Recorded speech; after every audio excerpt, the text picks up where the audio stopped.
Drinking during a song. Billy Currington on 100.7 Eagle Country and also grapeinpost.com. New voice slides in this Friday morning. Well, it's a new voice from a month ago, but Shannon Stafford is nearby. Shannon slash... Towns, sure, we can go with whatever. Okay, hey, Cole Reif with you for a little bit here as we got the boys coming back in from Dry Lake Brewing. Ryan Fairchild, Kevin Berkey. How we doing today, guys? Fabulous. Doing great. Off to a good start. How was your morning? Like, okay, I always imagine... I guess you get the stereotype for people that don't open until like in the afternoon, like what you do in the mornings. But that's not true, right, for you two? Like, what's your typical morning like? So I usually pop in and get the money stuff out of the way, but then we get all the taps kind of ready to go. We got to set up the bar. It's a several hour process, getting everything cleaned up and kind of ready to roll. When you leave at 11:30 at night, you do as much as you can for the next day, but you also leave a little bit of work to do. So yeah, and sometimes there's beers that need caked off or other brewery work that needs to be done in the morning. So Kevin gets that taken care of. I get to go to my job over at ILS doing IT work for all the feedlots and different little companies we've got over there. I gotta imagine that's a nice switch. Nothing against ILS. I'm sure it's a great job, but like a nice switch from going from your ILS job to beer. It's common for me to say as I'm walking out the door, at least my next job has beer. Yeah, good point. Last time you guys came on, we were talking about the upcoming first Sunday that you're going to be open. Now you've had some Sundays under your belt. How's it gone? It's gone really well. We've got food pretty regularly now. We've got the burrito truck or burrito wagon out of Hoisington over there, and he's been serving up. We won't have him on the first, but we're lining up another food option for that date. After that, he'll be back and every Sunday.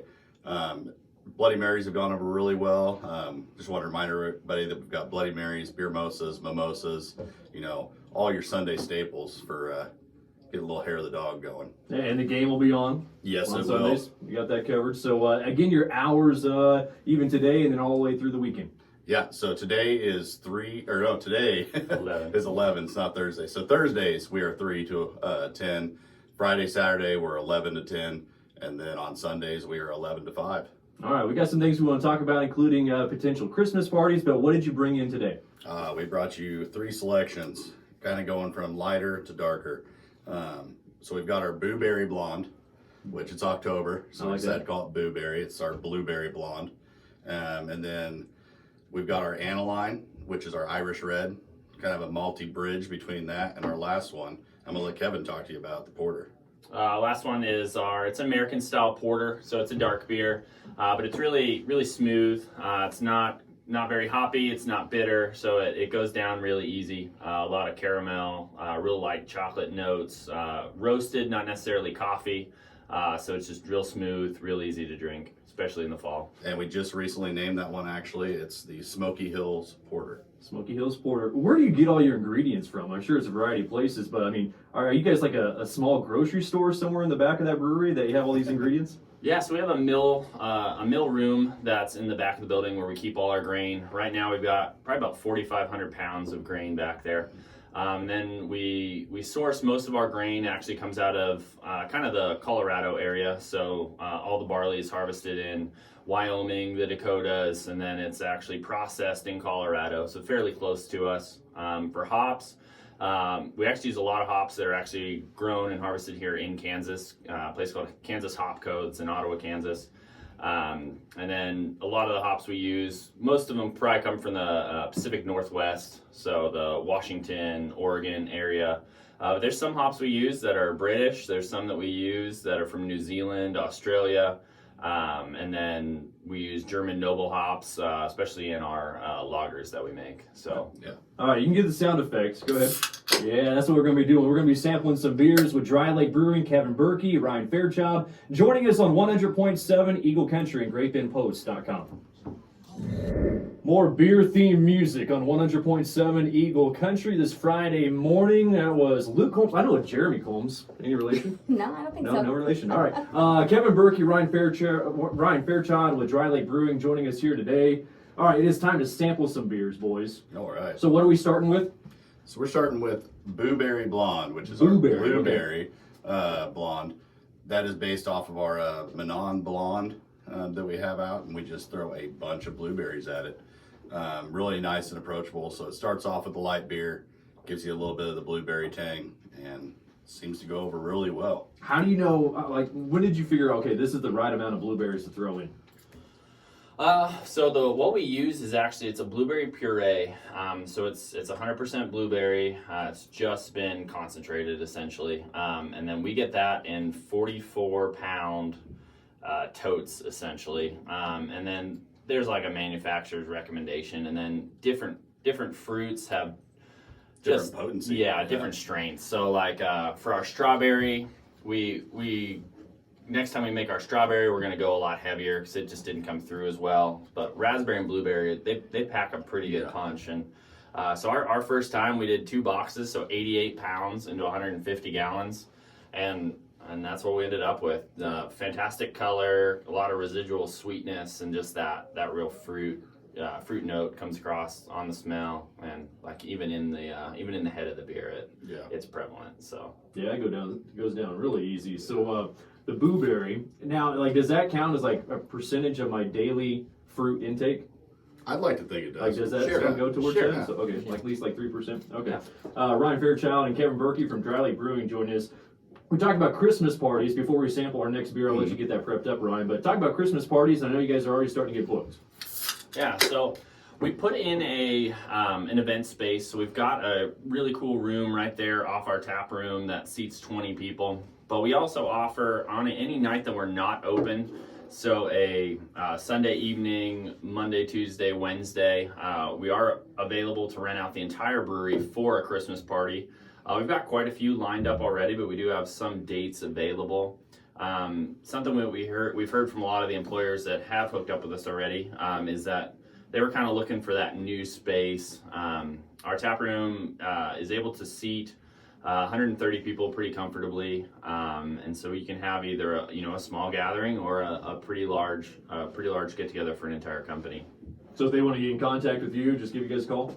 Yeah, give us a call at the brewery and leave a message. Probably the best way would be to email us at info@drylakebeer.com.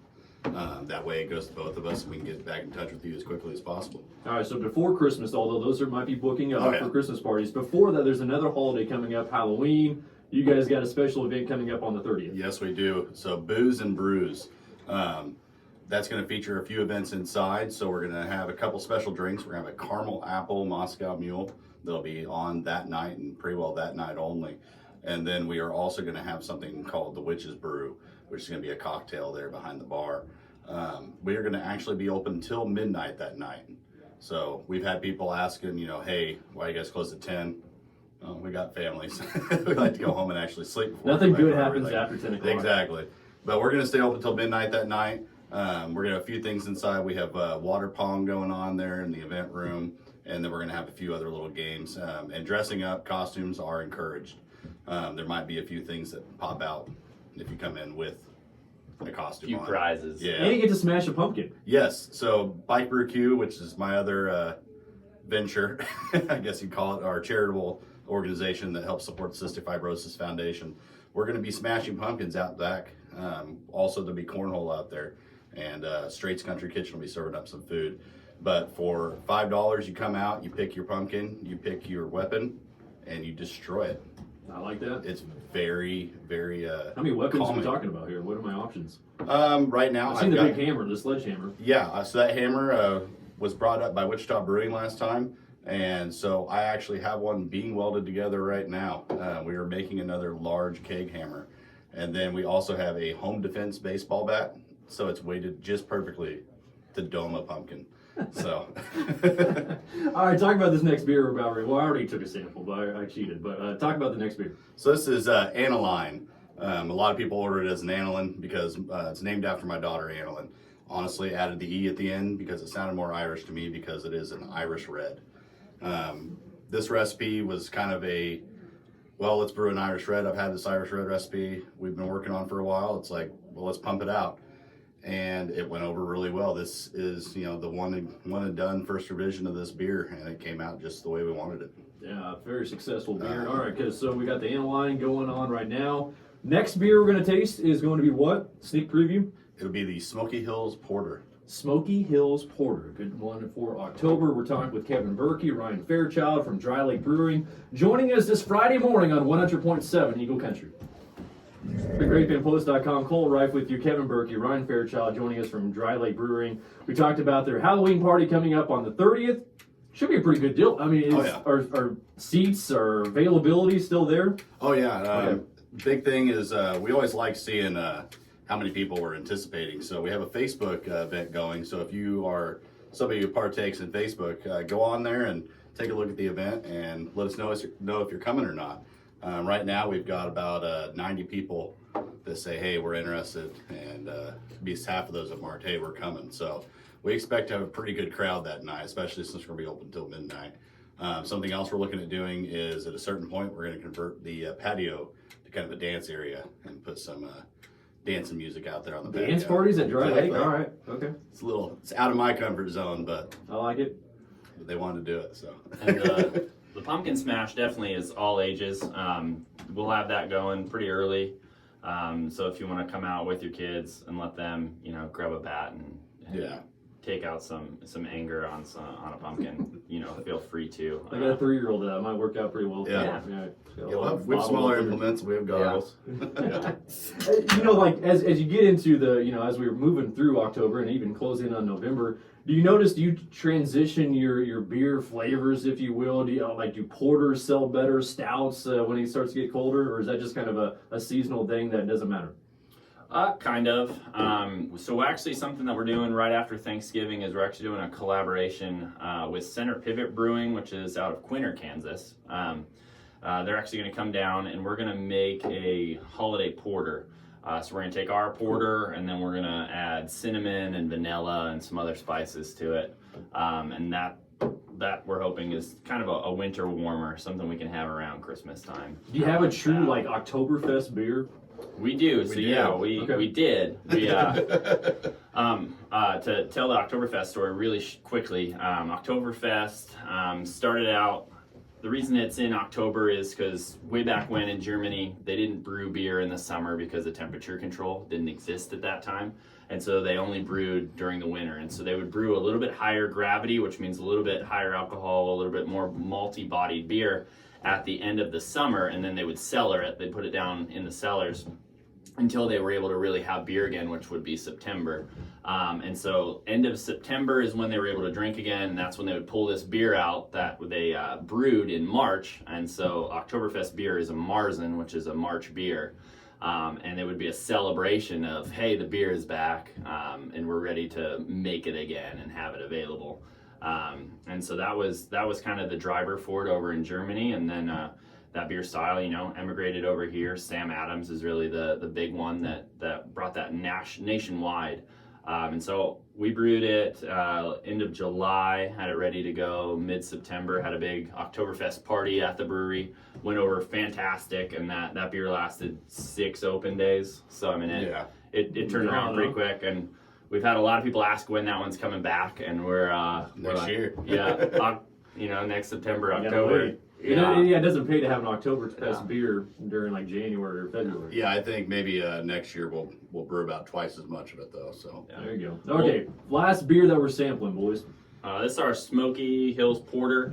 So names changed, but the beer stayed the same. It's just a real smooth, malty but smooth porter. Light hops, so it's a lot of caramel, very light chocolate notes, roasty. Very tasty. Not what most people think when they think dark beer. Makes a great breakfast beer. I can see that. Do you notice that when people they come to you that okay, now I need some food, and the catering has been gone over great with food trucks. Yeah, food trucks have been fantastic, and we're starting to get a little more steady with them.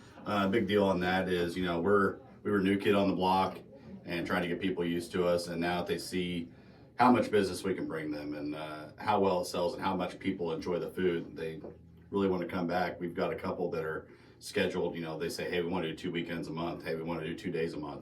And it's starting to get to the point where it's managing who goes where, who goes when, and hey, maybe we don't want that many days a month because we want to bring in this new thing. Right. And so it's been awesome. We actually had Yo Dog out for their grand opening, and that went over really well. Gourmet hot dogs and beer. I mean, it just went based fantastic. right here in Great Bend. Right here in Great Bend. They are actually, just to plug them a little bit, they're actually doing a 50 hot dog, or they're calling it the 50 Wiener event today at Broadway and Williams. So they're going to sell 50 dogs, and once they're done, they're out. But great people. They've done great, and really excited to see the things that we've helped spur in the downtown like that and bringing new businesses in. So. All right, final comments here before we go, guys. Again, the Halloween party coming up on the 30th. Yep. What else do you want to plug? We've got, so we'll have 3 new beers pouring for our party next weekend. We've got a tangerine sour.